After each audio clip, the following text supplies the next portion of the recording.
Grabar. Estoy grabando. Chiquillos, les voy a pedir que me tengan un poco de paciencia porque me cuesta ver el chat, así que de repente igual lo voy a poner. Eh, Obviamente a mí me interesa que ustedes vean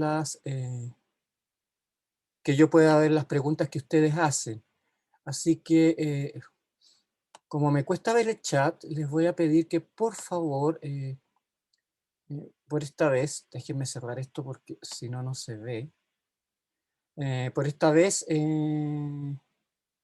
más que el chat, me hagan las preguntas directo, ¿ya? Yo sé que de repente a algunos de ustedes les da, no sé, les da un poco de, más que temor, como de vergüenza de preguntar, pero por favor les pido que en ese sentido eh, pierdan la vergüenza y me pregunten nomás, ¿ya? Bien, hoy día vamos a ver esta clase, en realidad, la de equilibrio ácido-base y pH, está dividida en dos, y se debiera hacer, y corresponde a la que estamos haciendo hoy día, y que debiera haber continuado el viernes, pero como el viernes es feriado, en la segunda parte de esta clase se va a hacer el próximo miércoles. ¿Qué es lo que vamos a ver ahora específicamente? Vamos a hacer una introducción rápida a lo que son básicamente los ácidos y las bases. Luego vamos a ver el concepto de pH desde un punto de vista químico y eh, em- eh, apoyado por algo de matemáticas. Y vamos a revisar algunos problemas, yo creo que esto va a quedar para la próxima semana, y básicamente un concepto muy importante que es el de neutralización. Pero yo creo que eso lo vamos a ver la próxima semana. Bien, dicho eso, ¿qué es lo que es básicamente un ácido? Un ácido, ¿qué características tienen más que lo que es un ácido? Y lo vamos a ver en un momento más. ¿Qué es lo que son qué características tienen los ácidos? Como dice ahí, tienen un sabor relativamente agrio. Bueno, el vinagre dentro de hasta cierto punto que contiene ácido acético que es comestible. Eh, por ejemplo, los limones y otros cítricos también contienen el ácido cítrico que le da el característico sabor. Eh, Más importante que lo primero, desde el punto de vista químico, es que los ácidos producen cambios de color en algunos pigmentos vegetales. Por ejemplo, viran el color del papel tornasol de azul a rojo.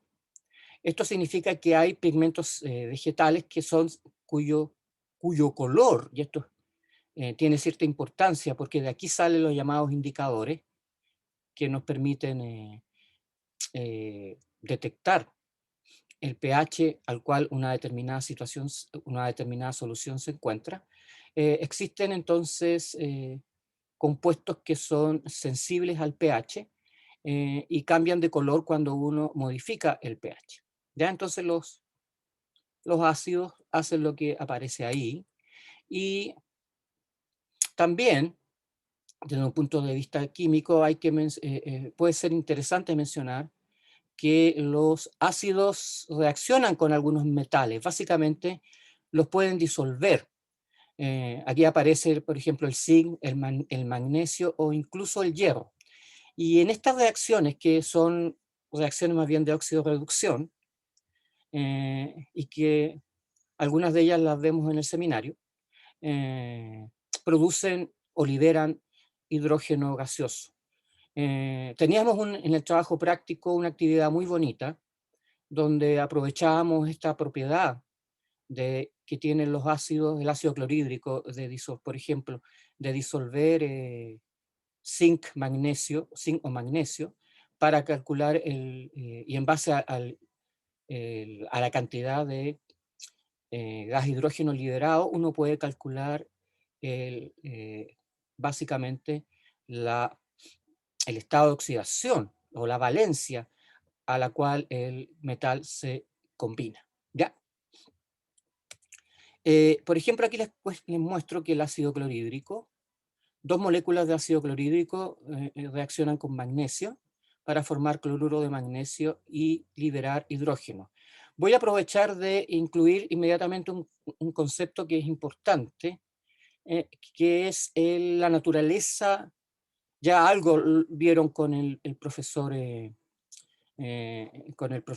Oscar Cerda, sobre todo en las clases de equilibrio químico, y también en sus clases de disoluciones, que en química se suele colocar el estado en el cual se encuentran las distintas especies. Ácido clorhídrico AC indica ácido clorhídrico acuoso. Esto les indica a ustedes que el ácido clorhídrico les indica dos cosas. Primero que nada, que el ácido clorhídrico está ionizado, y segundo, que el ácido clorhídrico las especies que se originan a partir de la ionización del ácido clorhídrico se encuentran hidratadas, rodeadas de moléculas de agua. Por eso que aparece el término AC, ácido clorhídrico acuoso, no solo indica que el ácido clorhídrico obviamente está en solución, sino que nos indica también de que este ácido clorhídrico se encuentra ionizado e hidratado. Bueno, el ácido clorhídrico entonces disuelve una barrita de magnesio en estado sólido para formar esta sal, cloruro de magnesio. Esta sal es, en general, yo diría que más del 90% de las sales, sobre el 95% de las sales, se ionizan completamente en agua. Por lo tanto, lo que ustedes tienen básicamente no es cloruro de magnesio como tal, el cristal, sino que lo que tienen en solución son iones magnesio y iones cloruro, disociados. Y esto está expresado en parte por el subíndice AC. Bueno, y con respecto al hidrógeno, en esta reacción burbujea gas hidrógeno, se libera gas hidrógeno desde el medio acuoso, medio líquido, al ambiente. Y esto está indicado primero que nada, por la G, que es gas, y la flechita que indica que, esta flecha hacia arriba, que indica que este gas se está liberando hacia la atmósfera. Otra característica importante, y dado que tenemos tiempo en estas clases, a veces a uno nos falta tiempo, pero esta vez tenemos bastante tiempo para pasar esta materia, es que los ácidos reaccionan con carbonatos y bicarbonatos, y en una reacción que es bastante característica. Por ejemplo, los ácidos reaccionan con carbonato de sodio, el carbonato de calcio, esta cosa que aparece aquí, CaCO3, es carbonato de calcio, que ustedes no sé si lo conocen, pero es el nombre común que se le da perdón, el nombre común que se le da al carbonato de calcio es lo que ustedes ven es el mármol. El mármol, esta roca de mármol, está constituida fundamentalmente por carbonato de calcio. Por supuesto tiene otros componentes en menor cantidad, pero el componente fundamental, el carbonato de calcio, es carbonato de calcio. Lo mismo que el bicarbonato de sodio. Eh, Estos compuestos reaccionan con los ácidos y liberan dióxido de carbono. Y en la química, en química tienen importancia estas reacciones. De hecho, el agua de lluvia, como tiene cierto carácter ácido, puede disolver el carbonato de calcio, y esto produce erosión a nivel de este tipo de roca. Aquí les muestro yo una reacción donde se indica que el ácido clorhídrico, una solución de ácido clorhídrico, es capaz de disolver carbonato de calcio. El carbonato de calcio es una sal muy insoluble, eh, por lo tanto, esta sal tiene no sé si se acuerdan lo que vieron con el profesor Oscar Cerda cuando les pasó el concepto de KPS.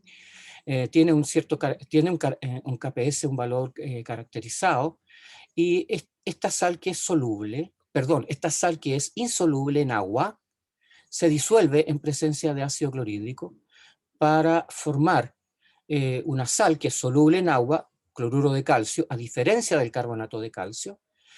Además, en la reacción se produce agua y se libera CO2 a la atmósfera. Con respecto a el bicarbonato de sodio, el bicarbonato de sodio o carbonato ácido de sodio, que es el otro nombre que tiene, también reacciona con el ácido clorhídrico, liberando anhídrido carbónico en esta reacción, generando agua y, en este caso, esta sal, cloruro de sodio, que en realidad está solubilizada. Ustedes no ven la sal. Ustedes lo que... esta solución se ve perfectamente translúcida.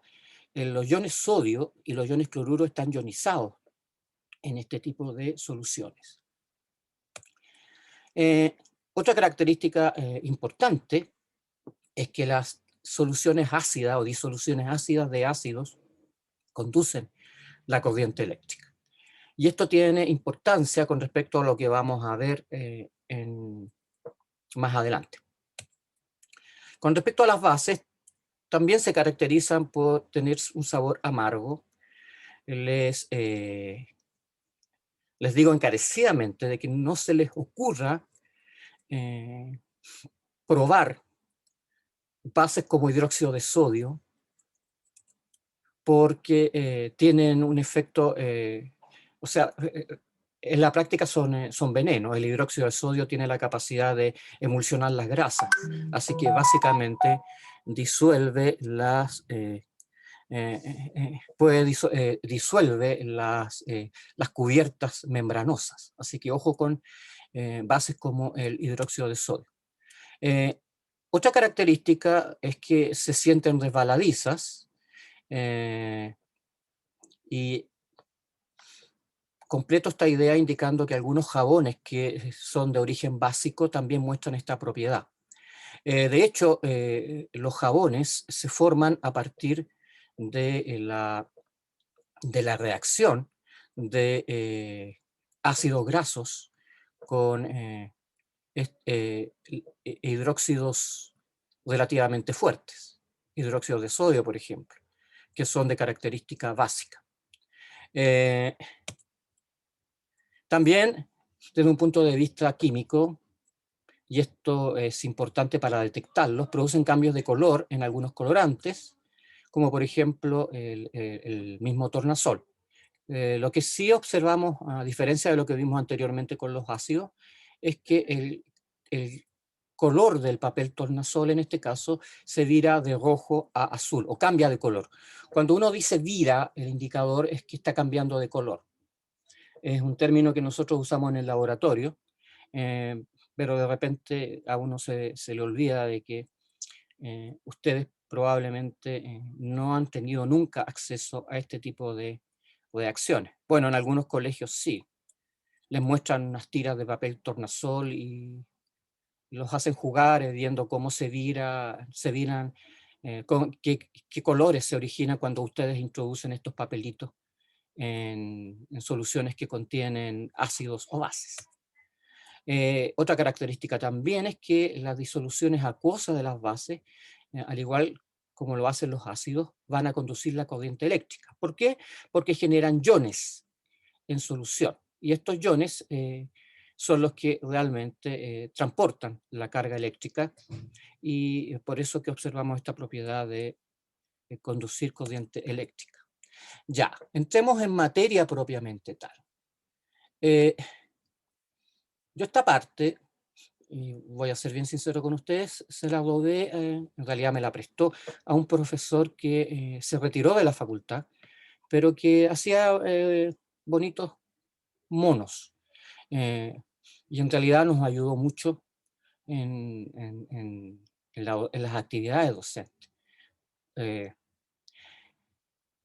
Definamos desde un punto de vista químico lo que son ácidos y bases. La primera definición, desde un punto de vista químico importante, que en realidad tiene, tiene no son importantes, sino que explica lo que son los ácidos hasta cierto punto, fue el famoso Svante Arrhenius. Bueno, ya se les ha mencionado en estas clases al profesor Arrhenius.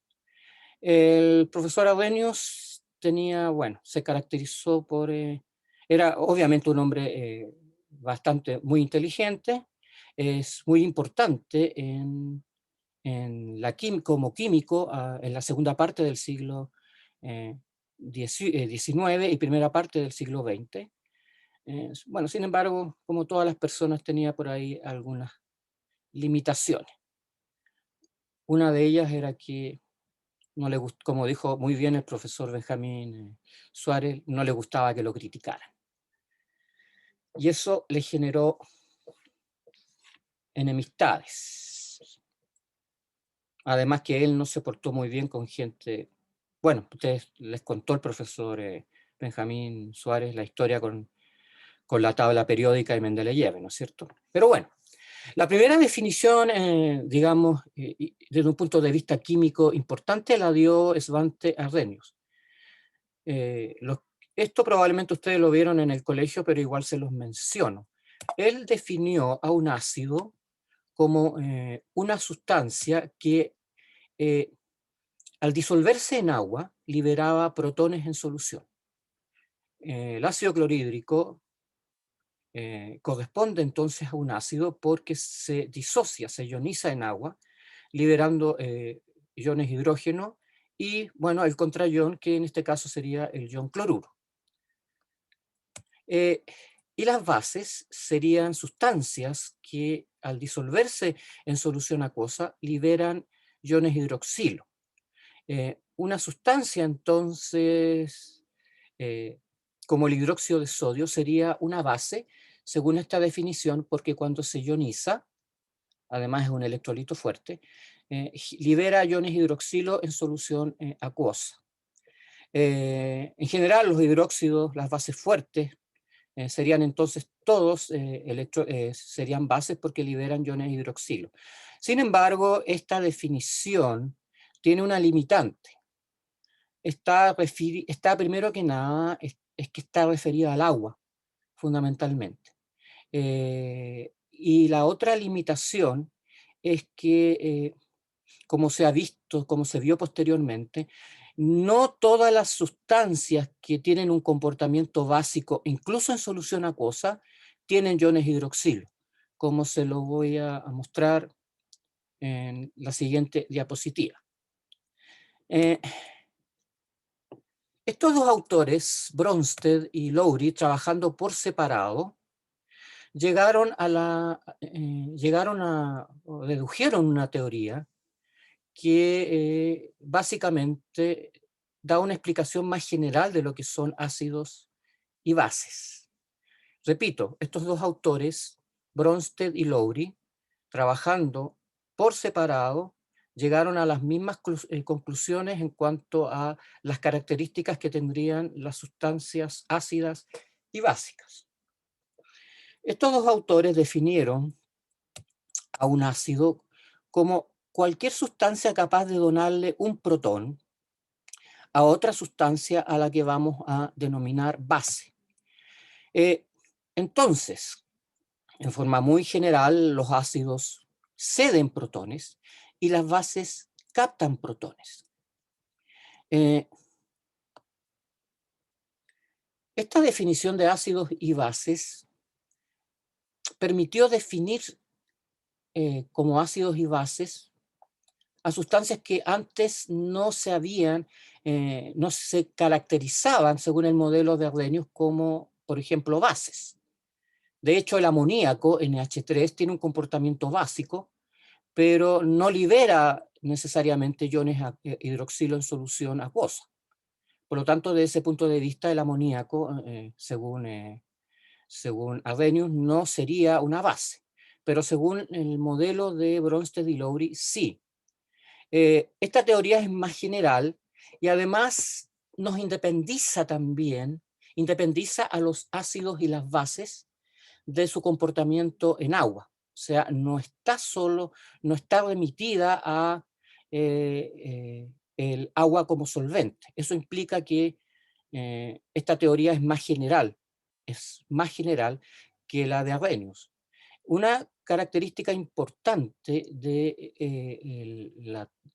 esta teoría o este modelo de Bronsted y Lowry para definir ácidos y bases es que estos dos autores eh, no solamente generalizan el concepto de ácidos y bases, sino que define para cada ácido una base correspondiente. Entonces, hablamos de par ácido-base, como les voy a mostrar en las diapositivas siguientes. Otra cuestión importante es que para nuestro curso, por lo menos para esta parte de nuestro curso, la teoría ácido-base es el modelo a usar. A pesar de que existe otra teoría, otro modelo para definir lo que son ácidos, como les voy a mostrar inmediatamente, repito, cuando nosotros estudiemos en este curso los comportamientos o en esta parte del curso, el comportamiento de ácidos y bases, lo vamos a hacer en base a el modelo de Bronsted y Lowry. Como ustedes saben, Profesor, dime. perdón que interrumpa, es que tengo No, una no. pregunta. No entiendo bien el concepto de donar un protón. No entiendo cómo puede como un átomo liberar un protón. Te lo voy a mostrar en la siguiente diapositiva. Estamos haciendo definiciones. En este momento lo que estamos mostrando son definiciones generales, ¿ya? Ah, ya, Pero ya te lo voy a gracias. explicar en detalle, no te preocupes, si no, no nos vamos a quedar en esto, Ya, gracias. porque con esto yo sé que ustedes no entienden, no alcanzan a entender la profundidad que tiene esto. El tercer modelo es que probablemente algunos de ustedes vieron en el colegio, es el de Lewis, o Lewis, como debiera decirse seguramente, ¿no es cierto? Este químico americano, aquí aparece su foto, dio una definición aún más general de lo que son ácidos y bases. Y si bien es cierto, en la primera parte del curso, este modelo nosotros lo vamos a dejar fuera, para química orgánica es súper importante. Da una visión, como dije, mucho más general de lo que son ácidos y bases. Y para Lewis, los ácidos van a ser sustancias que siempre toman electrones, o sea, captan electrones. Y las bases van a ser sustancias que ceden electrones. Entonces la reacción ácido-base está dada en función de esta liberación o toma de electrones. Donde uno ve reacciones químicas en el cual uno ve este tipo de comportamiento y lo ve extremadamente explícito, es en la química orgánica. Así que cuando nosotros ingresemos en la segunda parte del curso al mundo de la química orgánica, vamos a hablar con más propiedad de estas sustancias que se definen según la capacidad de captar o ceder protones. Una cuestión general en esta teoría, que probablemente para ustedes va a tener mucha más significación, cuando estudiemos algunas reacciones de química orgánica, es que el ácido debiera tener su octeto incompleto y la base debe necesariamente tener un par de electrones no compartidos. Esto hace que el nitrógeno del amoníaco, por ejemplo, sea una base, según esta teoría, ¿no es cierto? Porque tiene un par de electrones no compartidos. Esta teoría o este modelo de ácidos y bases expande lo que es el dominio de los que son ácidos a moléculas que por ninguno de los dos modelos que ya vimos anteriormente habían sido considerados como ácidos propiamente tal.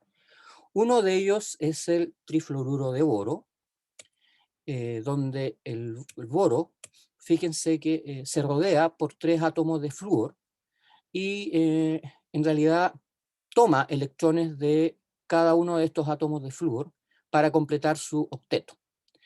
Una base característica según este modelo, ya se los mencioné, es el amoníaco, NH3.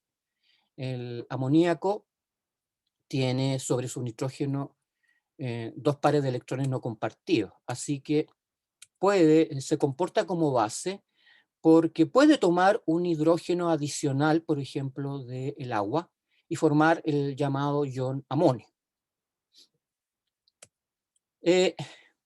Una reacción que pudiera caracterizar este modelo, y se las muestro, esta va a ser probablemente la única vez que la veamos en esta parte del curso, podría ser una reacción entre el trifluoruro de boro y el amoníaco.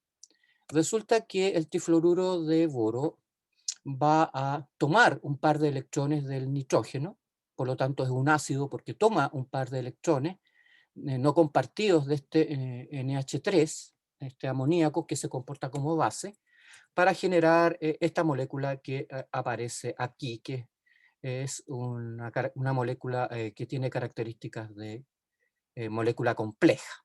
Ya.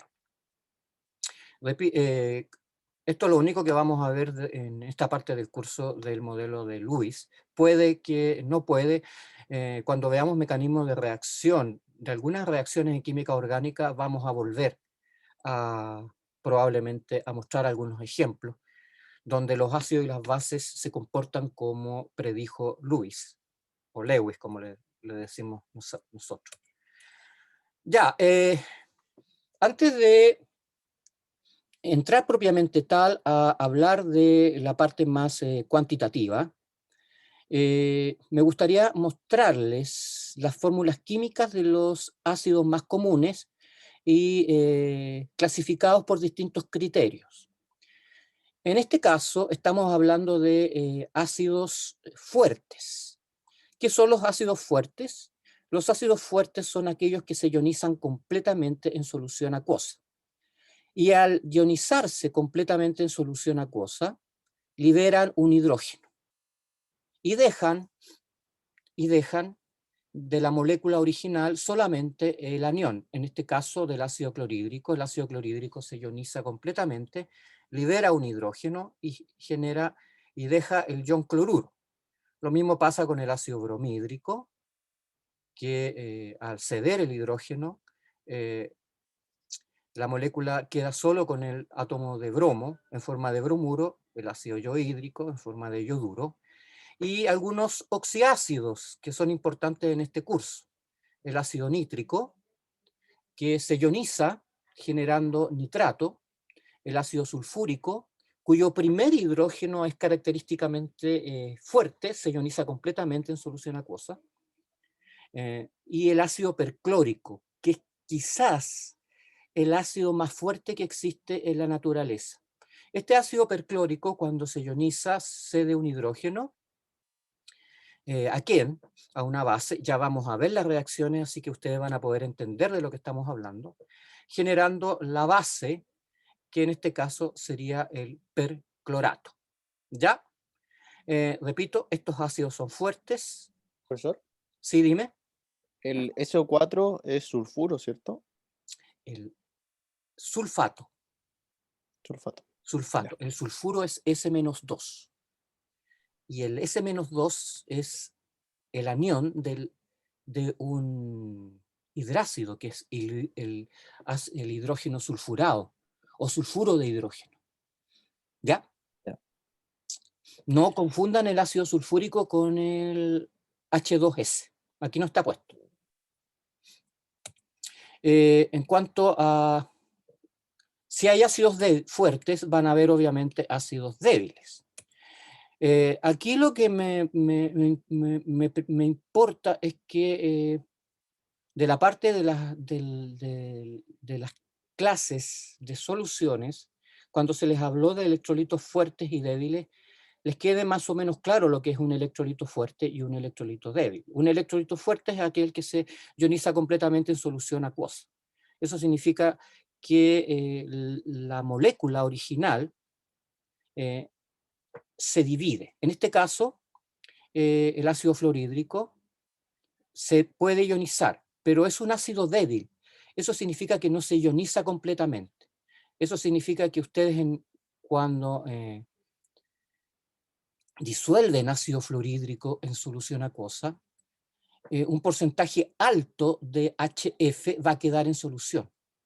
Y obviamente, si se ioniza en solución acuosa, vamos a tener iones fluoruro dando vuelta, que es el anión, y protones en solución. Ya les voy a hablar de eso con más detalle. Otro Profe, ácido, sí, dime. perdón, es que los electrolitos son los ácidos, ¿o no? El ácido es un electrolito porque se ioniza en solución. ¿Qué es lo que es un electrolito? Es cualquier sustancia que se ioniza en iones cargados. Y estos iones cargados pueden conducir la corriente eléctrica, obviamente. Eso es un electrolito. Un electrolito es una sustancia que se ioniza en solución acuosa.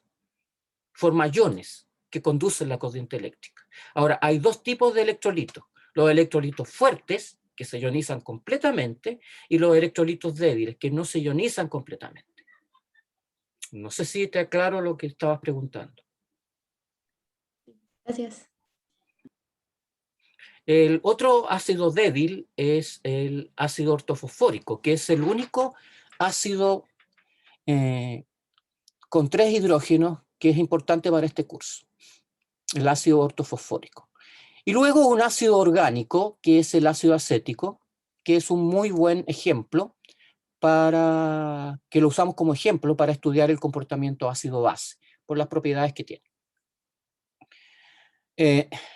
Bien. También, sí, dime.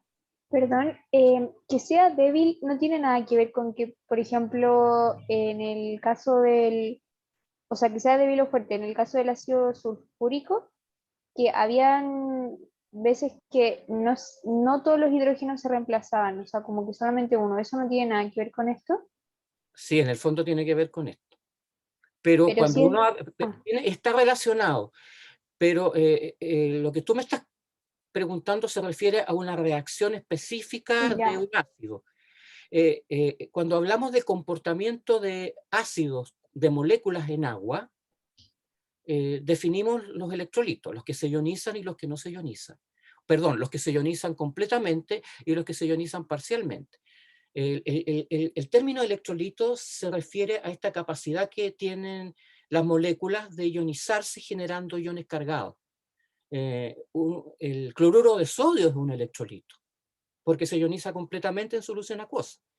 Las sales en general son electrolitos y electrolitos fuertes.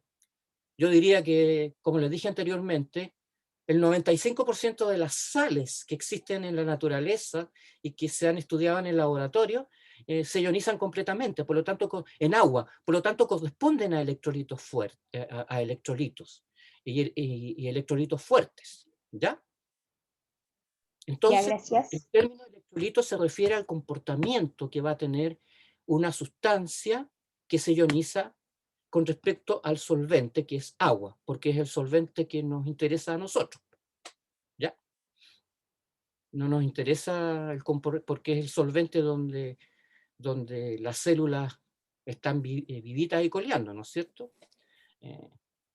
No nos interesa en este curso, en realidad, solventes donde las células no puedan sobrevivir. Profe, ¿cómo se distingue entre un ácido débil y uno fuerte? Porque, por ejemplo, el ácido fluorhídrico... Lo vamos a ver inmediatamente.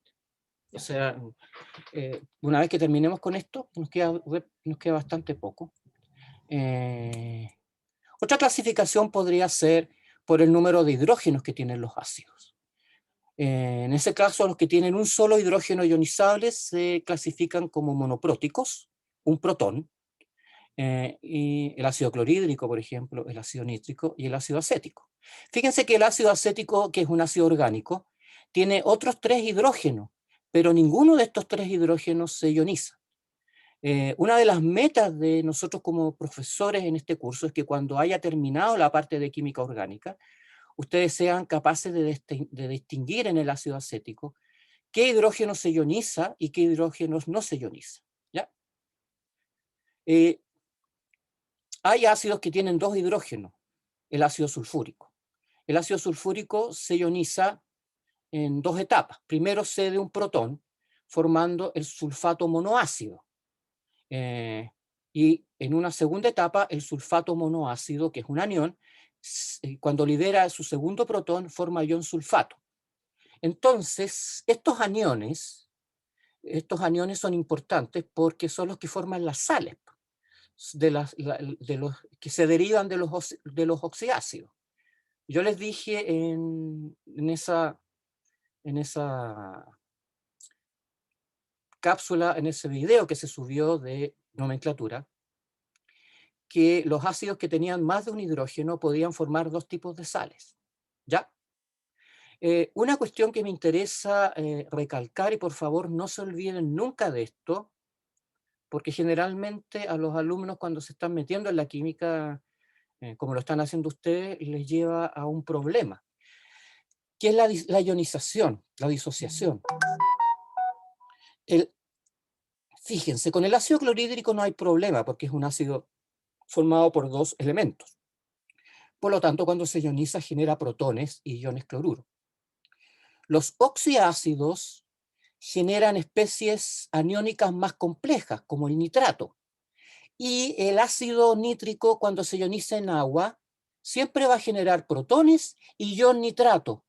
Ustedes no van a encontrar nunca un nitrógeno con un oxígeno o con 2 oxígenos. ¿Por qué? Porque esta molécula, el nitrato, el ion nitrato, el NO3- forma una sola unidad.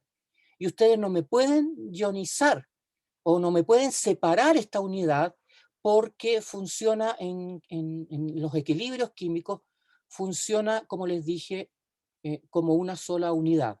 Lo mismo pasa con el acetato. El ácido acético, cuando se ioniza, libera un protón y queda el llamado ion acetato. Todo esto queda como una sola unidad. Y esto significa que esta unidad no se rompe en los equilibrios que nosotros vamos a estudiar cuando veamos ácido base. ¿Ya? Lo mismo pasa con el sulfato monoácido o bisulfato y el ion sulfato. Me acuerdo hace mucho tiempo un alumno me preguntó, profesor, ¿por qué usted escribe siempre sulfato? ¿Cómo yo sé que esa es la especie que se forma? Primero está demostrado químicamente que esta es la especie que se forma, y esta especie no se rompe, no libera más átomos, queda como un todo. Ese es quizá no voy a hablar de limitación, pero eso es la razón por la cual ustedes tienen que estudiar la nomenclatura y saber que el ion sulfato, que el ion acetato, que el nitrato actúan como una sola unidad. Cuando uno entra en el mundo de la química, esto uno en la primera etapa se lo aprende de memoria, porque no lo puedes predecir. Si tú no sabes nada de química y no has visto nunca química, ni siquiera en el colegio, esta especie para ti no significa nada, por lo tanto te la tienes que aprender y saber que el ácido sulfúrico, o mejor dicho, que el sulfato monoácido, se disocia en protones y sulfato. Y esta especie se libera a la solución acuosa, como un todo, ¿Ya? Profe, ¿Sí? yo no entiendo por qué el ácido sulfúrico cuenta como diprótico si se ve como muy similar al resto. O sea, no tiene como ¿Qué significa que sea diprótico, chiquillo? que tiene 2 hidrógenos disociables. Eso era, ¿no? Sí, compáralo con el monoprótico. ¿Cuál es la gran diferencia? Esa, que un Pero ácido el ácido diprótico sulfúrico, te le puede liberar 2 hidrógenos. ya. Ahora entendí. O ¿Te sea, quedó claro? ya, ahora sí, perdón. Y creo que les puse el ácido ortofosfórico. Este es el único ácido con 3 hidrógenos que nos interesa en el curso. El resto olvídense. En la mañana alguien me preguntó de los otros ácidos del fosfato. Mi respuesta fue, es muy loable, muy bueno que tú los hayas mirado, pero no los vamos a exigir, no vamos a exigir que esta estructura H3PO4 H3PO2, como hay con otros ácidos derivados del fósforo, se la aprendan de memoria. Esta es la única que me interesa que ustedes recuerden de memoria, H3PO4. Y el H3PO, el ácido ortofosfórico, que la gente lo suele también nombrar como ácido fosfórico, aunque para diferenciarlo de otros ácidos derivados del fósforo, recibe el nombre específico de ortofosfórico, tiene 3 hidrógenos. Y cuando uno analiza la disociación de cada hidrógeno, resulta que cuando este ácido libera un hidrógeno, se forma el anión. Y en este caso lo que tenemos es fosfato diácido con una carga negativa y con 2 hidrógenos, porque perdió obviamente un hidrógeno, un protón, en forma de protón. Y este anión puede formar sales diácidas de fosfato. Este anión puede volver a ionizarse, liberando un segundo hidrógeno y generando el fosfato monoácido, que tiene carga negativa, tiene 2 cargas negativas. Y esto es obvio, porque si este tenía carga negativa y soltó un hidrógeno, el anión este tiene que quedar con 2 cargas negativas para mantener la suma de cargas, ¿no es cierto? Cargas negativas y positivas. Y finalmente, el fosfato monoácido genera el anión fosfato, que también puede formar sales. Estos 3 chiquillos pueden formar sales. Entonces, el ácido ortofosfórico genera sales derivadas del fosfato diácido, sales derivadas del fosfato monoácido y sales derivadas del fosfato. ¿Ya? Profe, en lo Dime. que se refiere a esto, cuando creo que la Lisa preguntaba de que al ser fuerte igual como que en algunos se eliminaba un H, en otros otro H, otros 2H, es porque como están en equilibrio, en una misma disolución hay muchos tipos de disolución, hay, está el anión solo, o el anión con un H, o el anión con 2H en una misma disolución. Sí, eso es verdad lo que estás diciendo. Si tú Entonces, disuelves... pero No, por eso... no, escúchame lo que te voy a decir. Estos estados de ionización si tú tomas ácido ortofosfórico y lo disuelves en agua, lo que vas a ver es la primera ionización. Yo no quería meterme con esto, pero ya que me hiciste la pregunta, las siguientes ionizaciones van a depender del pH, porque si tú empiezas a modificar el pH, como se los voy a explicar después cuando entremos de derecho en la parte de los amortiguadores, estos equilibrios son dependientes del pH. Repito, si tú disuelves ácido ortofosfórico, vas a tener fosfato diácido, pero los siguientes, si es que van a estar a bajísimas concentraciones. Fosfato, tú no vas a encontrar. Para poder generar cada uno de estos aniones, tú tienes que modificar el pH. Tienes que modificar el pH. ¿Ya? Ah, ya. Entonces en el diprótico también pasa lo mismo. Que Eh, primero hay mayor cantidad del de arriba y si yo no modifico el pH, no hay tanto del otro. claro, porque el segundo hidrógeno, yo no se los dije, el segundo hidrógeno es, si bien el primer hidrógeno es propio del comportamiento de un ácido fuerte porque se ioniza completamente, fíjate que aquí puse doble flecha. ¿Qué significa que haya puesto doble flecha? Y Equilibrio. se llega a un equilibrio. Eso significa que el sulfato monoácido no se ioniza completamente. En ese sentido, se considera el segundo protón un protón más débil que el primer protón. Ah, ya. Y lo que van a ver ahora es que tiene asociada una constante de acidez porque se llega a un equilibrio. Cada vez que nosotros coloquemos doble flecha, el proceso de ionización va a estar asociado a una constante de equilibrio que vamos a llamar constante de acidez o basidez. Pero me estoy adelantando. Pero profe, ¿no se consideraba el ácido sulfúrico un ácido fuerte? Porque Sí, el primer hidrógeno, porque esta ionización, Ah, fíjate, ¿qué indica esta flecha, chiquillo? Esta flecha indica ese, de que este proceso está totalmente desplazado hacia la derecha. Eso significa que cuando disuelves ácido sulfúrico en agua, se forma sulfato monoácido y se libera un hidrógeno.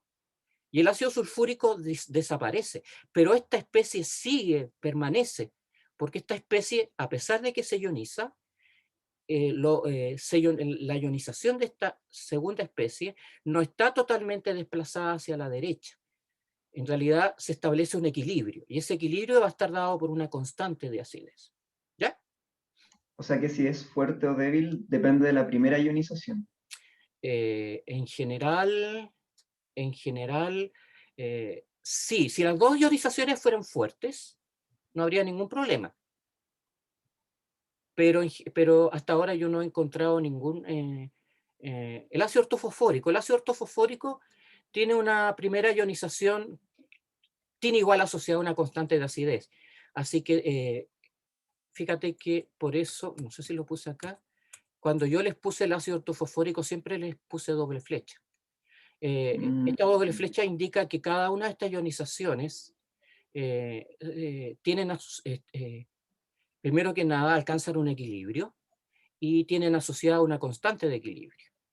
En este proceso, cuando el ácido clorhídrico se ioniza y cuando el ácido sulfúrico se ioniza el primer hidrógeno, la ionización está totalmente desplazada hacia la derecha.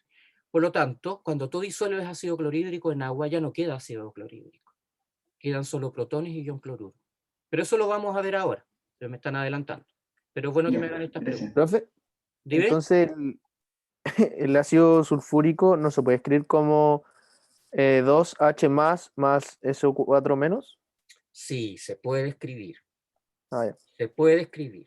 Lo puedes escribir. No hay ninguna limitación para que lo hagas. Ya. Pero tienes que tener la salvedad de en qué condiciones tienes ese ácido sulfúrico y si hay alguna otra molécula como una base con la cual pudiese estar reaccionando. Lo van a entender lo van a entender con más propiedad cuando avancemos un poquito en la clase. Ya. Entonces, hablamos o definimos el concepto de fuerza de ácidos. Desde ese punto de vista, a los ácidos los vamos a clasificar en ácidos fuertes, que están 100% ionizados en agua, y son el ácido perclórico, el ácido iohídrico, el ácido bromhídrico, el ácido clorhídrico, el ácido nítrico y el ácido sulfúrico. Estos son característicamente ácidos fuertes, de naturaleza inorgánica, o mejor dicho, aquellos que se estudian en la llamada química general o química inorgánica. Fíjense que aquí les puse mayor, mayor, mayor, mayor, mayor. Eso significa que hay algunos que, a pesar de que son todos fuertes, hay algunos que son más fuertes. Pero ojo con lo que esta diapositiva significa. Porque en solución acuosa todos son fuertes. Y todos se ionizan completamente. Y tú no puedes decir que el ácido perclórico es más fuerte que el ácido clorhídrico. Para definir cuál es más fuerte y definir este orden, hemos cambiado el solvente. Hemos usado, por ejemplo, un solvente orgánico, y en este solvente orgánico, donde no todos los ácidos se ionizan completamente, podemos medir cuál de ellos es más fuerte y cuál de ellos es más débil. Pero estamos cambiando el solvente, por lo tanto, los químicos consideran que cuando uno estudia el comportamiento general de los ácidos en distintos solventes, se sigue este orden de ionización. ¿Sí que me iba a decir? ¿Esto tiene que ver con la constante de acidez? ¿O nada que ver? Para allá vamos, lentamente vamos invariablemente para allá. ¿Ya? Para allá vamos. Ya. Entonces, en agua el ácido clorhídrico se ioniza completamente. Y les he escrito este proceso de una manera distinta. Bueno, depende del profesor de química que ustedes hayan tenido en el colegio. De una manera algo distinta a la que normalmente probablemente ustedes la conocen.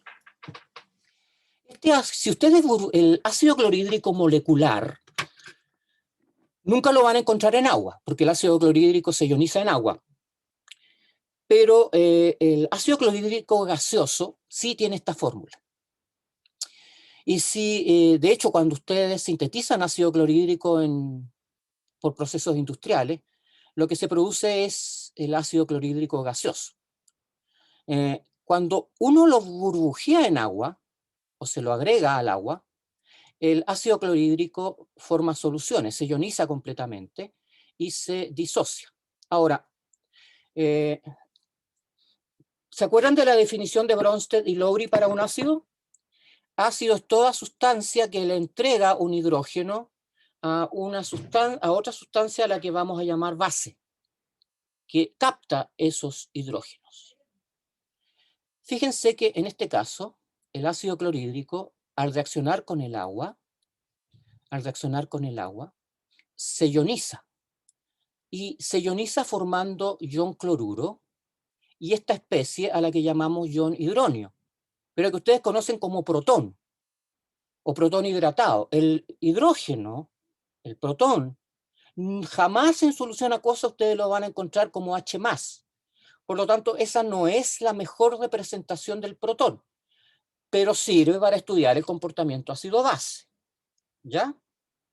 A pesar de que no es la mejor representación del protón, sirve para estudiar el equilibrio ácido-base. Ahora, el ion hidronio, H3 o más, o protón, está hidratado. Y esta representación no es tampoco la mejor representación del protón hidratado. Libros como Chang y otros dicen que el protón se puede rodear de hasta 18 moléculas de agua y posiblemente más. Por lo tanto, el protón hidratado es una especie más compleja que esta. Pero bueno, esta a mí me gusta porque se relaciona con la definición de Bronsted y Lowry de lo que es un ácido y una base. El ácido le cede un hidrógeno el ácido, que es un ácido, le cede un protón a una base. Por lo tanto, en esta reacción el ácido clorhídrico es un ácido y el agua es la base. Ácido de Bronsted-Lowry, base de Bronsted-Lowry. La flecha, en un solo sentido, indica de que la ionización es completa. La velocidad de este proceso es rapidísima, la ionización es prácticamente instantánea. Por lo tanto, cuando ustedes disuelven ácido clorhídrico gaseoso en agua, lo que generan es ion cloruro y ion hidronio. Y esto, HCl y agua, desaparece. Y esto está indicado por la flecha en un solo sentido. Entonces los ácidos fuertes se ionizan completamente en agua, en solución acuosa. Los ácidos débiles están poco ionizados en agua. El ejemplo de ácido débil característico que a nosotros nos gusta, con el cual nos gusta jugar y hacerles clases a ustedes, es el ácido acético. El ácido acético es el ácido que ustedes van a encontrar en el vinagre, ¿no es cierto? Yo sé que a no todos les gusta, sobre todo a la gente más joven, pero a mí me gusta aliñar las ensaladas con vinagre, más que con limón. Y el vinagre le da un sabor bastante especial, que a ninguno de mis hijos les gusta, por ejemplo. El ácido acético es un ácido débil, y lo que ustedes van a encontrar son soluciones concentradas, diluidas de ácido acético, dependiendo de la cantidad de ácido acético que tengan en un determinado volumen. Este ácido acético, al ionizarse en agua, le entrega un hidrógeno. Por lo tanto, el ácido acético es un ácido según la definición de Bronsted y Lowry, porque le entrega un protón al agua, formando ion-hidronio. Y el ácido acético, o lo que queda de lo que había de ácido acético, pasa a formar el anión. Esta molécula, CH3COO-, y esta molécula es la base derivada del ácido. Ya vamos a volver sobre esto porque Bronsted y Lowry utilizan un concepto que es bastante útil, que es de ácido base conjugada. Entonces, cuando el ácido se ioniza en agua, genera una base. Y esta reacción, fíjense que tiene doble flecha, pero la doble flecha es más grande hacia la izquierda. ¿Qué está indicando esto? Que en el equilibrio predomina el ácido acético no ionizado. Y está bien, en el equilibrio hay acetato y también hay iones hidróneo, pero su concentración es bastante más baja que la del ácido acético no ionizado. Cuando uno hace el análisis, el cálculo, de 100 moléculas de ácido acético, se ionizan solo 4. Se ionizan solo 4. Por lo tanto, los ácidos débiles como este, si bien son ácidos porque le entregan un hidrógeno a una base, que en este caso es el agua, son malos, tienen un comportamiento débil, más que malos, tienen un comportamiento débil desde el punto de vista de su ionización. ¿Ya? Otra cosa, bueno, hay otros ácidos débiles, casi todos derivados de la química orgánica, ácido fórmico, ácido benzoico, y el ácido fluorhídrico. Fíjense que el ácido fluorhídrico es débil, pero el ácido clorhídrico, el bromhídrico y el iohídrico son fuertes. Eso simplemente se los menciono como dato para que lo piensen un momentito. Otra cuestión importante es que el agua, en este caso, se está comportando como una base. Eso significa que el agua en estas reacciones se comporta como base. Nos vamos a quedar con esto por un momento, porque van a haber otras reacciones donde el agua se va a comportar como ácido, según la definición de Bronsted y Lowry. Bueno, aquí están las bases fuertes más comunes, todos los hidróxidos del grupo 1 y el 2. Y en general las bases débiles se derivan de compuestos orgánicos, por ejemplo la dietilamina, la etilamina, la hidroxilamina, la piridina y la anilina. Y dejo afuera el amoníaco. El amoníaco es un compuesto más bien inorgánico, no tiene átomos de carbono, pero es una base débil. Y es una de las bases débiles que en cursos como este se estudian con cierto detalle. Bien. Profesor, Dime. es que una pregunta, ¿el concepto de ácido y base se aplica solo en reactantes o también en los productos?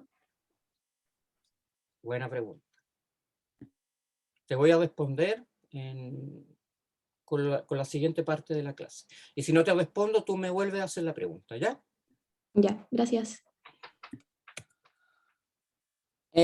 Bueno, Bronsted y Lowry relacionaron el concepto de ácido base con pares.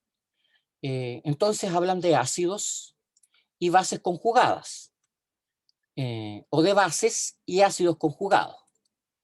Por ejemplo, el ácido 1, y es ácido porque es capaz de ceder este hidrógeno, reacciona con una base, a la que llevamos a llamar base 1. Esta base 1 tiene probablemente un par de electrones no compartidos y es capaz de tomar el hidrógeno para formar primero que nada, el ácido al ionizarse, genera este compuesto, el A-, que llamamos base conjugada. Y a esta base, porque toma hidrógenos de un ácido, en este caso, este hidrógeno, forma un ácido. Entonces, este es el concepto que es súper útil porque hace que ácidos y bases, que la definición de ácidos y bases sea general, pero por otro lado, lo que viene de un ácido genera una base, y lo que viene de una base genera un ácido.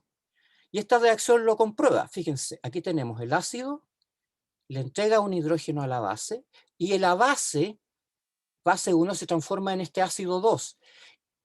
Este hidrógeno, en determinadas situaciones, se va a comportar como ácido. Por eso hablamos de base, par base, ácido conjugado, o par ácido, base conjugada. Este ácido genera una base, porque esta base en determinadas situaciones es capaz de tomar un hidrógeno y comportarse propiamente tal como una base, generando un ácido. Entonces, el ácido 1 al ceder el protón se transforma en la base 2, a la que llamamos base conjugada. Y la base 1 al captar el hidrógeno se transforma, o protón, en el ácido 2, su ácido conjugado. Perdón, ¿quién fue la que hizo la pregunta recién que yo le dije que se le iba a responder? Yo, Constanza. Constanza, no sé si te queda... Sí, No sé si esto te da ya una película más general y que responde en parte tu pregunta, no sé si totalmente. sí, muchas gracias. Les doy un ejemplo. Profe, Dime. y, o sea, ¿esto del el ácido y la base conjugada se da siempre o solamente cuando hay equilibrio? Cuando las flechitas están por los dos lados. Muy buena pregunta. ¿Qué opinas tú? Se Es da que cuando se llega a un equilibrio. en la escuela me habían dicho que era eso, Porque, en equilibrio. porque si el ácido es fuerte, este ácido desaparece, este equilibrio desaparece. Y ya no lo puedes revertir. ¿Me entiendes tú? Ya no puedes volver hacia atrás. O sea, se genera este concepto de base y ácido conjugado, se está refiriendo a este tipo de reacciones donde se establece un equilibrio. ¿Ya? Pero ojo, Ya, pero no es tan así. No es tan así. Porque les voy a mostrar un ejemplo con un ácido fuerte. Así que no es tan así. Este ácido, el ácido clorhídrico, se ioniza completamente en solución acuosa, ya se los dije.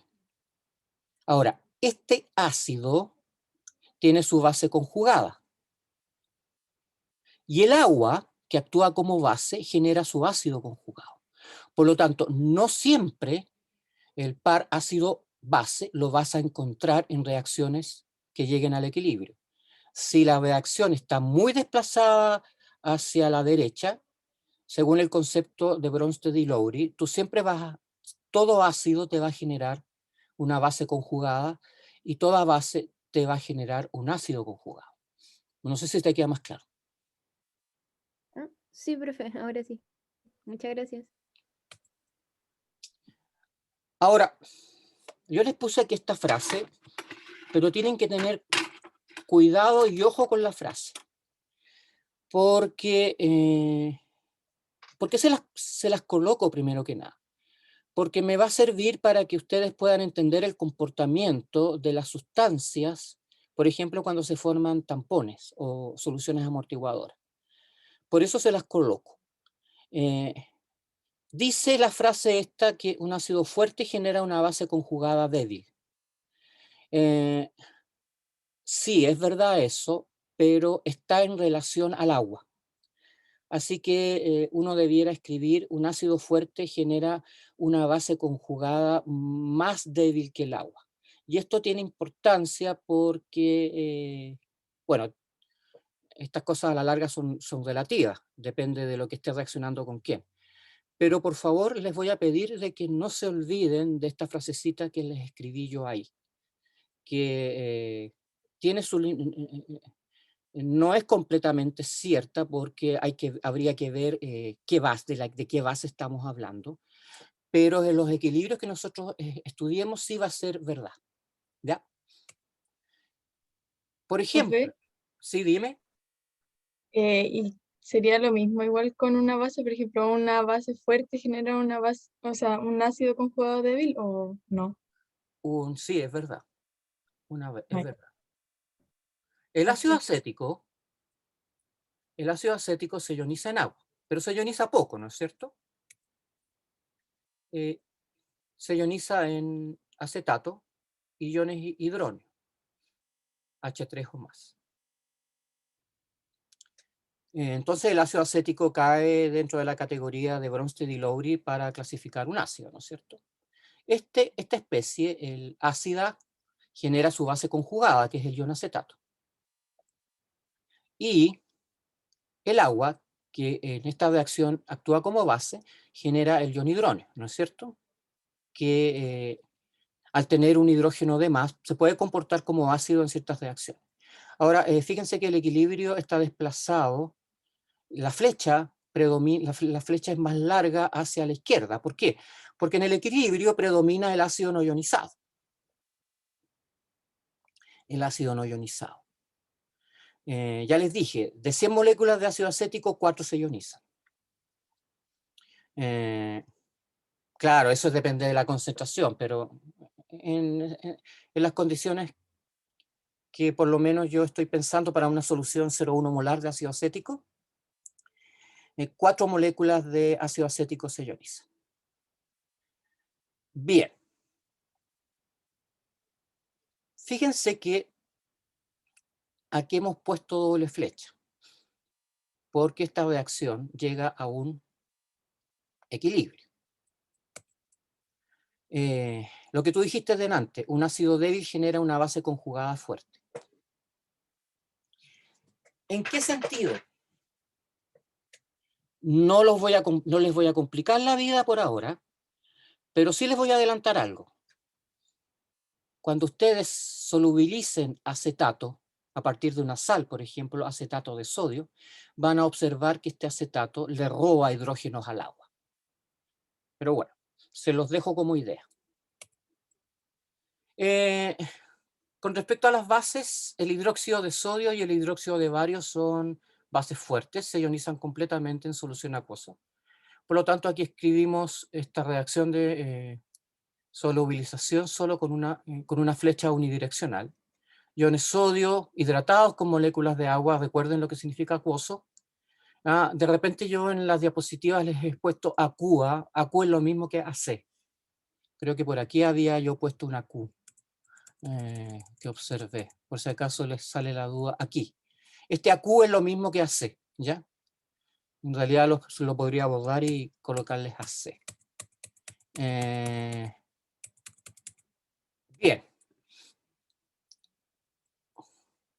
Ya. Según Arrhenius, el hidróxido de sodio y el hidróxido de bario son bases porque liberan iones hidroxilo en agua, ¿no es cierto? Esa es la definición de Arrhenius. Por eso que los hidróxidos son básicos. Pero según Bronsted y Lowry, aquí yo les mostré la disociación.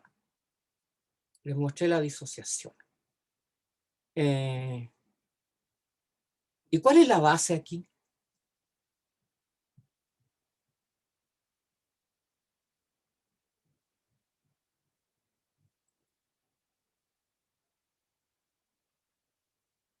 ¿Cómo Bronsted y Lowry definen una base? El OH menos, porque puede captar un protón. Eso. La especie básica es el OH menos, porque podría captar un protón de un ácido, o incluso de una molécula de agua. Si el OH menos reacciona con el protón, que aquí está escrito como H3 o más, va a formar 2 moléculas de agua. Esta es una reacción de neutralización. La vamos a ver más en detalle unas diapositivas más adelante. Pero el ion hidroxilo es la especie básica porque es capaz de robarle un hidrógeno al ion hidronio o incluso a una molécula de agua. Base, ácido, ácido conjugado, base conjugada. Entonces los criterios de Arrhenius de Bronsted y Lowry, perdón, se están respetando. Ahora, el amoníaco, el NH3, es un electrolito débil. Bueno, y por ser un electrolito débil también es una base débil. O sea, en este caso, estos dos términos, que no son sinónimos, pueden llegar a serlo, ¿ya? Electrolito es cualquier sustancia. Base va a ser una sustancia que capta protones. Ahora, ¿con quién reacciona el agua? El amoníaco. El amoníaco tiene un par de electrones no compartidos. Por lo tanto, le puede robar un hidrógeno en forma de protón al agua para formar NH4+. Si esta es la base, este va a ser el ácido conjugado. Y aquí el agua está actuando como ácido o como base. Como ácido. El agua le está cediendo un protón al amoníaco para formar ion amonio. Y como le cede un hidrógeno al amoníaco, al perder la molécula de agua, este protón, este hidrógeno en realidad, se transforma en ion hidroxilo. Se transforma en un ion hidroxilo. Entonces, el amoníaco se comporta como una base débil. Aún todavía no hemos hablado nada de el parámetro real que nos permite definir un ácido débil y una base débil, que es la constante de equilibrio. Entonces tendríamos una base, un ácido, tendríamos el ácido conjugado de la base, que sería el ion amonio, y el hidroxilo sería, si el agua es el ácido, el hidroxilo va a ser la base conjugada. Bien. Profe, ¿Sí? eso de que el agua puede ser ácido o base es porque anfolito. Bueno, sí, anfolito es la definición de cualquier sustancia que se comporta como ácido o base. ¿Ya? Ya, gracias. Profe, también el agua tiene un componente neto anfiprótico, ¿también se podría denominar así? Sí, sí. Hasta cierto, sí. Profesor, Dime. perdón. Es que de ese ejemplo del primero, el de las bases, como no entendí cómo se relacionan los primeros dos ejemplos con la reacción OH- más H. Es que lo que pasa es que tú necesitas explicar, yo les preguntaba, les pedía que me explicaran por qué el ion hidroxilo, por qué el hidróxido de sodio es una base. Ya. Yo lo que les puse aquí fue que se liberaran hidroxilos, pero esa no es la definición de Bronsted y Lowry, ¿no es cierto? Es la Ya, definición de perfecto. Arrhenius. ¿Por qué sabemos que el ion hidroxilo es realmente una base según Bronsted y Lowry? Porque puede reaccionar con un ácido, como el H3, el ion hidronio, con un protón, en buenas cuentas, y según esta reacción se comporta como una base porque está tomando hidrógenos del ion hidronio, ¿no es cierto? Esa es la definición de base según Bronsted y Lowry. Ya, gracias. Ya. Vamos a volver a esto, pero hablemos un poquito antes de... Vamos a volver a esto, así que esto todavía no lo consideren olvidado.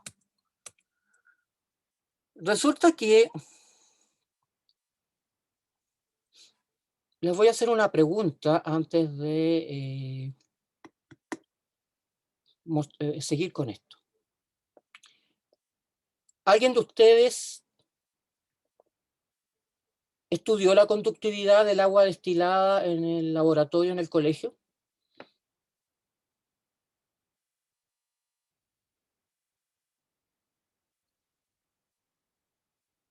Sí, profe, pero no en el colegio. Ese típico experimento Estudiar, donde pero experimento. tienen una ampolletita. Tienen una ampolletita y tienen un cable que va a dar a una solución de cualquier cosa. Y tienen otro cable que cierra el circuito, ¿no es cierto? Y esto ustedes van a ver qué soluciones conducen la corriente eléctrica y qué soluciones no conducen la corriente eléctrica. Les ponen cloruro de sodio y la ampolleta se enciende, ¿no es cierto? Les ponen agua destilada, ¿la ampolleta se enciende o no? No. No. Entonces, No ¿cuál es la debería. conclusión del experimento? ¿El agua destilada conduce o no a la corriente eléctrica?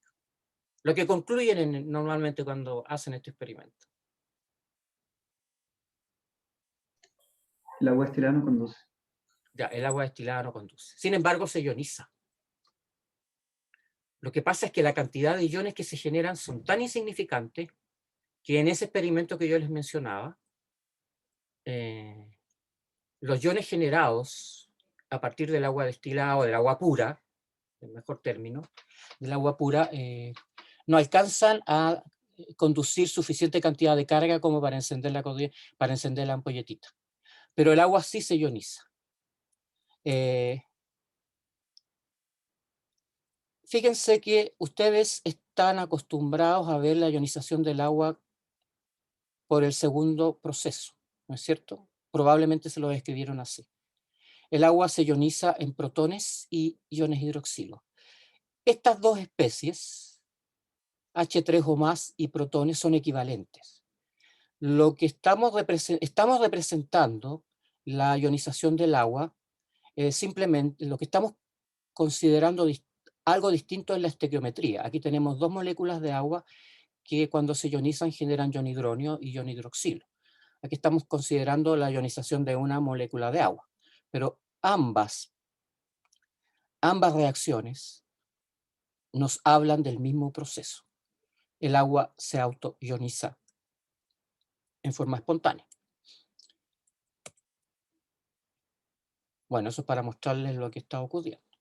Una molécula de agua le está transfiriendo un hidrógeno a otra molécula de agua. A mí me gusta más esta, la primera reacción, porque explica mejor lo que está ocurriendo. La segunda, si bien es cierto, también se usa y es válida. Lo único que está mostrando aquí es que el agua se está ionizando.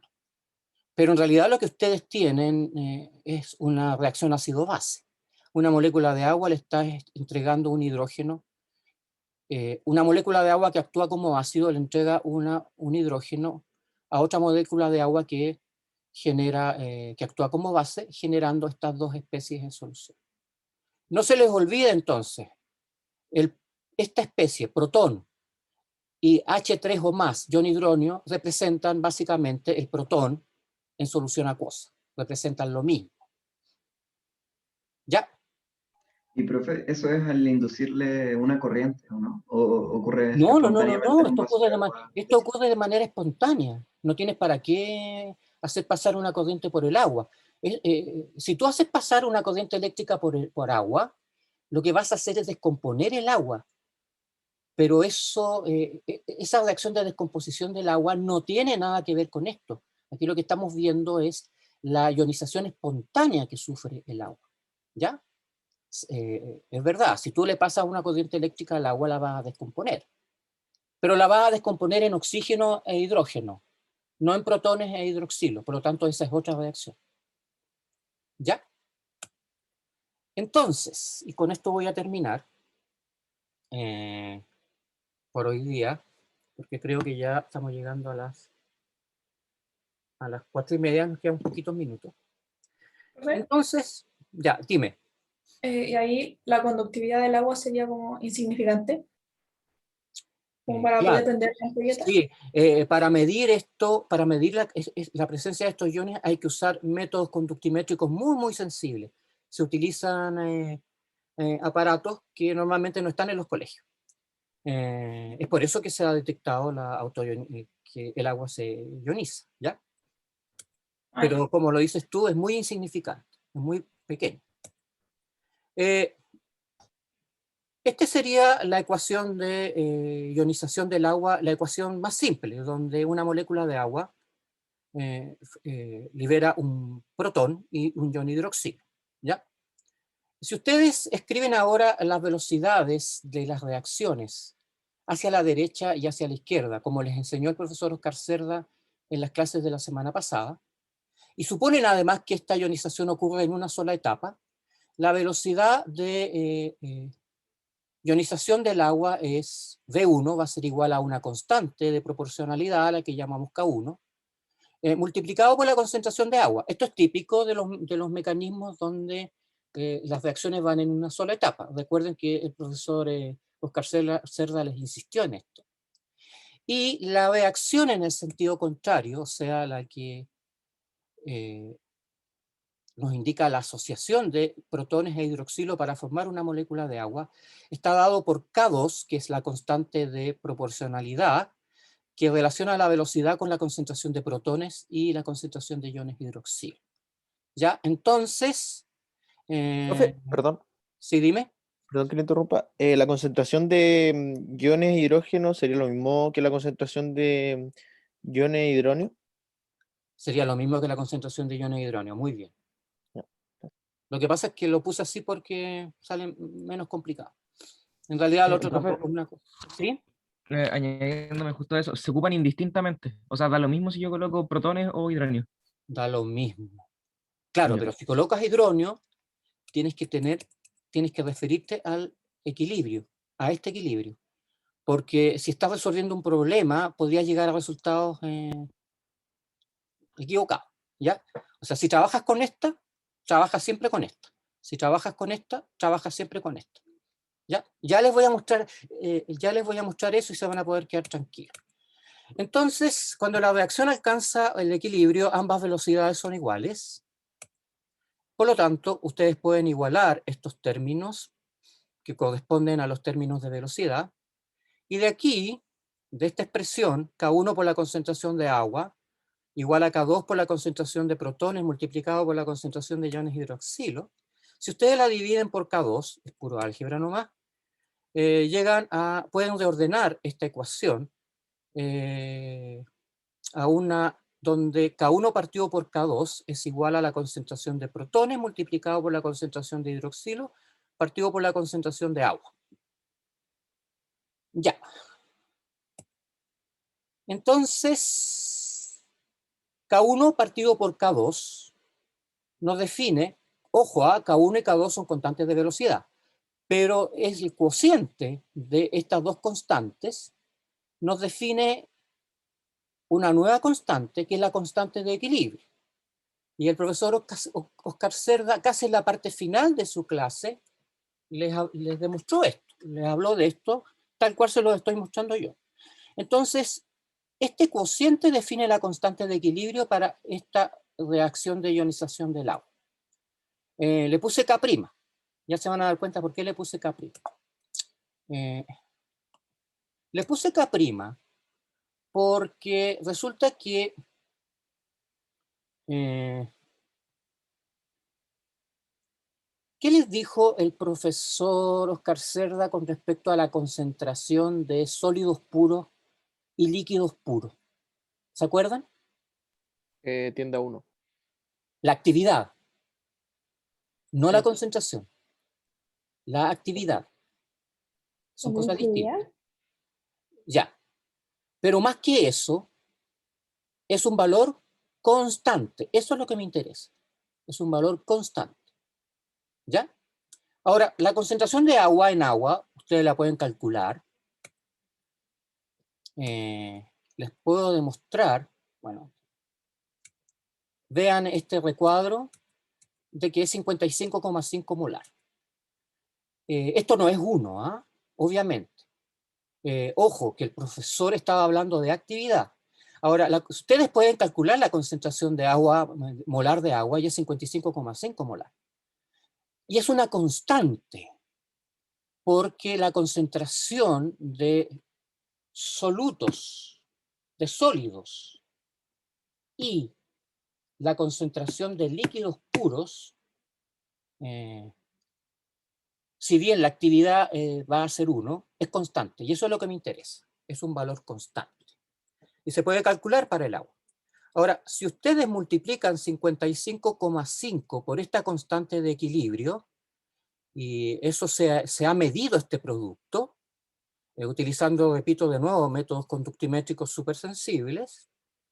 El resultado es de 1,8 por 10 a la menos 16. Perdón, esta constante de equilibrio, sin considerar la concentración de agua, me adelanté, es de 1,8 por 10 a la menos 16. Esto se ha medido utilizando métodos, como les dije, conductimétricos altamente sensibles.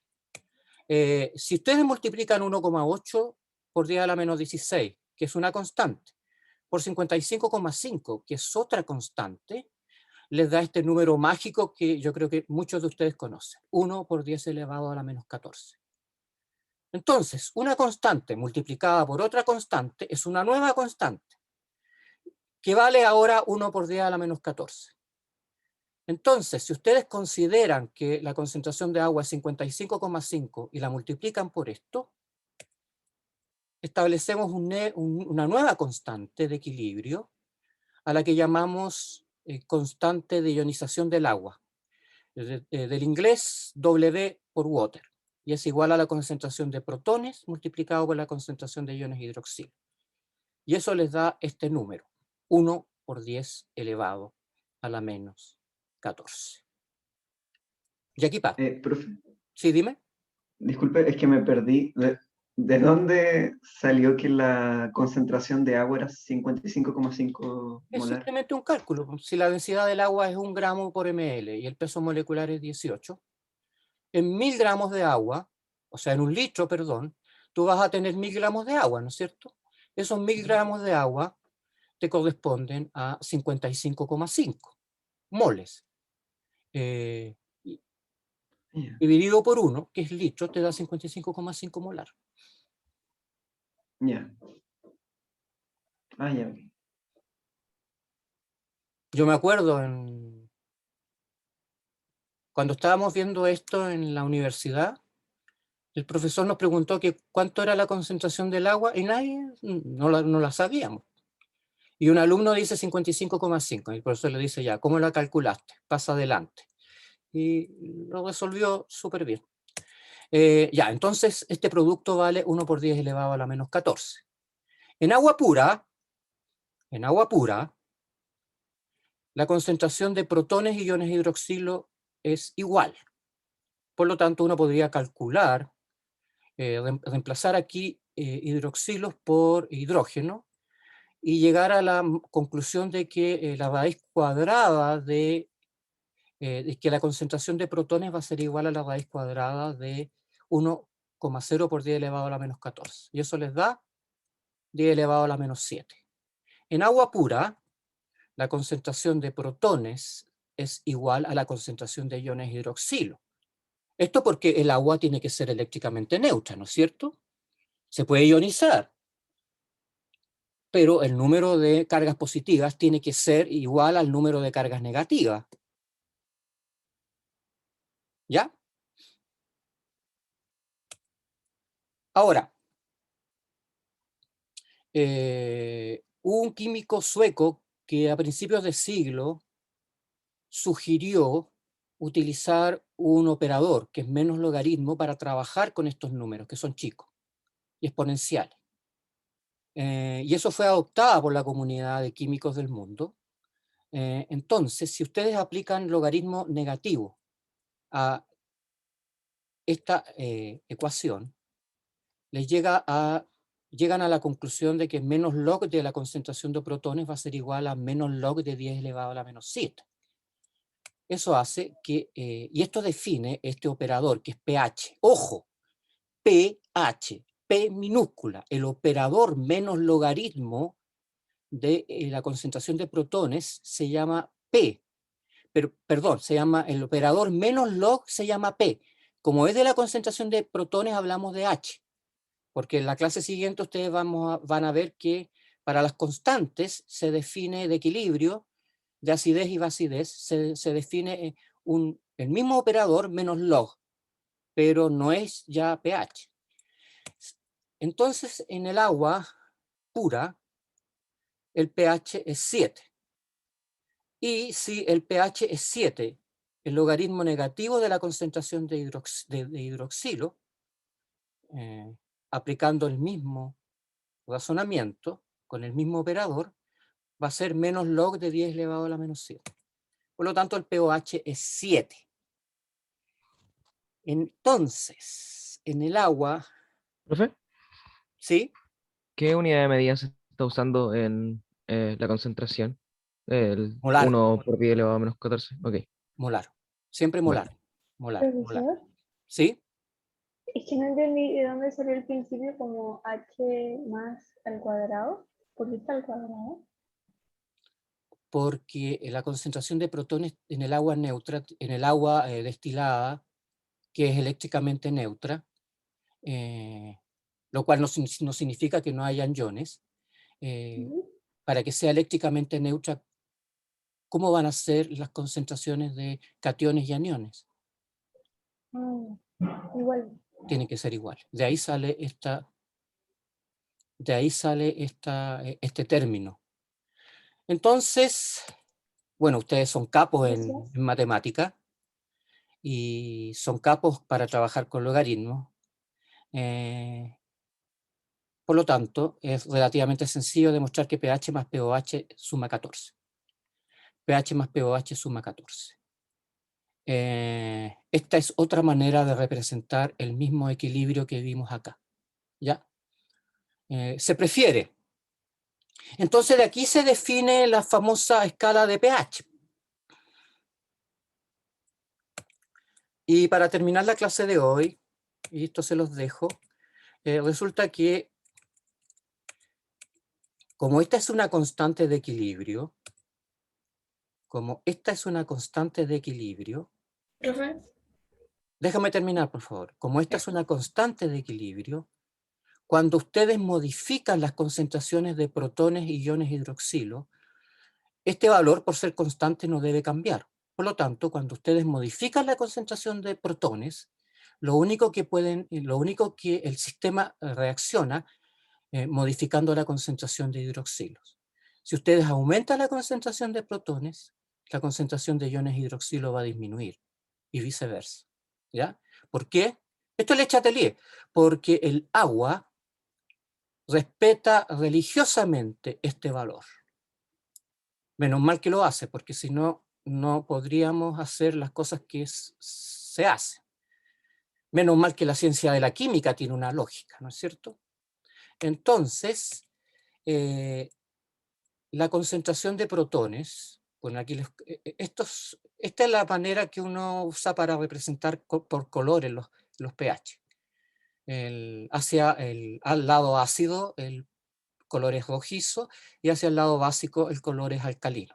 Pero fíjense que a medida que, si modificamos la concentración si modificamos el pH, obviamente, la concentración de protones y iones hidroxilos se va a modificar, porque tiene que ajustarse a ese valor 1 por 10 elevado a la menos 14. Sí, ¿qué pregunta me ibas a hacer? lo de menos logaritmo y pH. Sí. Si no entendí eso, lo de... ¿Qué palabra usó? Como... Esto es pura aritmética. Sí, eso. Como las matemáticas que se están aplicando. Eso lo tienes que saber, pues. Se supone que cuando tú... a ver, no pretendo ser... No lo tomes como una pesadez, ni mucho menos. No, porque no es eso. Se supone que ustedes dieron la prueba y saben operar con logaritmos. ¿Sí o no? Sí, pero lo de poner una P, ¿a qué se hace referencia? P es el operador matemático que indica menos log D. Es una función. Es una función matemática que indica menos log D. A eso se refiere con P minúscula. Cada vez que veas una P minúscula delante de algo, es menos log de ese algo. En este caso es menos log de la concentración de protones. ¿Qué significa pH? Es logaritmo negativo de la concentración de protones. Lo que pasa es que se usa el menos log porque transforma un número muy chico en un número entero y positivo. Y es más fácil trabajar con con números enteros que estás trabajando con números como este, 10 elevado a la menos 7. ¿Me entiendes tú? Sí, profe. Ya. Sí, gracias. Eso Profe, define. otra pregunta. ¿Sí? ¿Es importante saber el procedimiento para llegar a eso o simplemente saber cómo de dónde viene? O sea, ¿el procedimiento matemático lo vamos a tener que usar en algún momento o es importante Me estás saberlo? preguntando si yo les voy a preguntar en una prueba cómo se deduce esto. Eso me estás preguntando, ¿no es cierto? O si nos va a hacer ver el pH de un elemento a través Para de... ver que tengo que estudiar más, un poquito más o un poquito menos. Estos chiquillos tienen que saber deducirlo. Ya. Tienen que saber deducir. Porque si no saben deducir esto, no entienden lo que es pH. No sé si me entiendes. Si O tú sea, no sí, sabes de pero... dónde viene, estás aprendiendo de memoria un proceso aritmético, pero que tiene una enorme significancia. Tiene una enorme significancia. O sea, claro, es que ahora sé de dónde viene y lo entiendo, pero no sé si me tengo que aprender el cómo usarlo en otro tipo de ejercicio, o sea, como con otras concentraciones, o sea, con otros elementos. Claro que vas a tener que usarlo con otros valores. Ah, ya, ok. Pero esos ejercicios los vamos a ver en la próxima clase. Sí, porque me he tomado demasiado tiempo. Ya, y voy a terminar con esto. En esta diapositiva, y se las dejo porque este es un juego que hizo un profesor, y a mí me gusta porque es mononito. Pone distintas soluciones, agua pura, y mueve la agujita. Pone ácido de batería. ¿Cuál es el ácido de la batería de una batería de auto, chiquillos, de un camión? No, lo mismo. ¿Saben qué ácidos usan las baterías?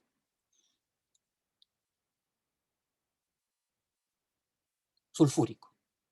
Ácido sulfúrico. La sangre, pH 7,4. Y así sucesivamente, cuando ustedes van viendo cómo se va moviendo la agujita a medida que vamos agregando distintas soluciones que generan o tienen distintos pH. Lo del agua lluvia es interesante. El agua lluvia, fíjense que... ¿Alguien sabe por qué el pH del agua de la lluvia es 5? Porque se igual disuelve con el CO2 y... Muy bien. Se carbonata el agua. Y cuando el agua se carbonata, se acidifica. Cuando ustedes destilan agua destilada y miden el pH, les da 7. Pero si dejan el agua una tarde, van a observar que el pH empieza a caer. ¿Por qué? Porque el CO2 se disuelve en el agua y la acidifica. Bueno, ¿tienen alguna duda? Hasta aquí llegamos. Me alargué más de la cuenta. En realidad no necesitaba alargarme tanto, pero quería que los dos cursos llegaran, quería que los dos cursos tuvieran más o menos la misma materia pasada.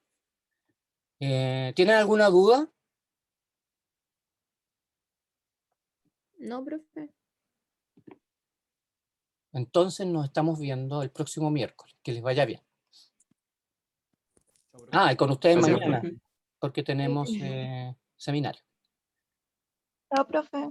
Chao, nos Chao, vemos. profe. Gracias. Oh, gracias. Profe, muchas Gracias. gracias. Gracias. Chao, profe. Gracias. Gracias.